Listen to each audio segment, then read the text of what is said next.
Okay, so I think I've written my blob finding filter. I think you should test it using an already thresholded image. So here is an already thresholded mouse image. And what I'm hoping is that it's going to segment this image by coloring each mouse with a different set of colors. You can find this image linked at the top of Schoology, and all you got to do is download it and put it inside your images folder here. All right, so I've now changed README to load that image, and I think we're ready to go. So I'm going to load blob filter, and I have to press S to show the filter, and it looks like a disco. But if you hit P, well, there it looks like it only found one cluster. Is that true? Did I set it to find one cluster? Oh, okay, no. So it turns out that the randomized colors I'm using sometimes are the same. So that seems like it's a bug in my colorizing.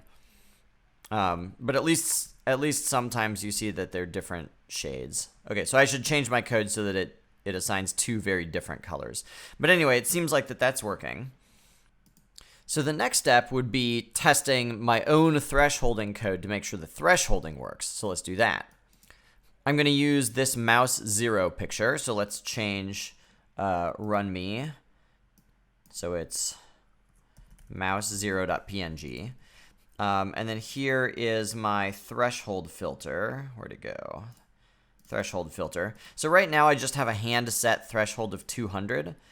And then I'm forcing black or white depending on the threshold. So let's go ahead and run that much, see if that works. Threshold filter. Okay, so that seems pretty good. I've got like a little extra blob right there, and I got some extra little bits down there. But that's probably good enough to try in your pipeline if that's what you want to do. So let's now look at how you can set it up in the pipeline.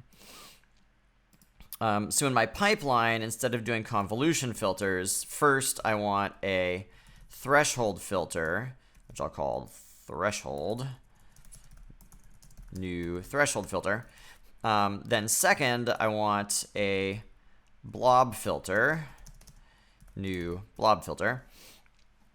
And then I'll add them in that order, threshold and then blob.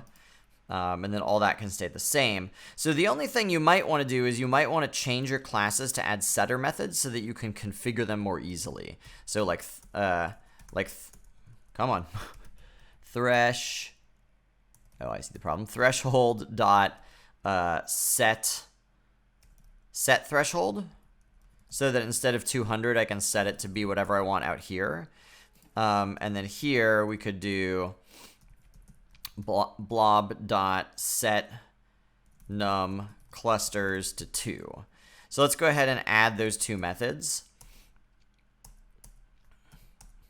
So this dot threshold equals k. Great. And now, whoa. So this dot k equals k. Okay. Great, so now I'm ready to try the actual pipeline on the original image. So let's try that. What do I call it? Pipeline. Cool, and now I can pause it, and you can see that my original image is the unfiltered one, but I'm both filtering and then applying my clustering. You can see how now that I've got extra pixels down here, the clustering's going a little bit wrong. So in this example, it looks like these two mice really did cluster together, and all of these little bits down here and here clustered together as one cluster. It's like tail plus little bits. So that's why it's going to be important to set up your pipeline to make sure that there's no extraneous noise, that the pixels you're clustering really are your object pixels before you enter the clustering stage.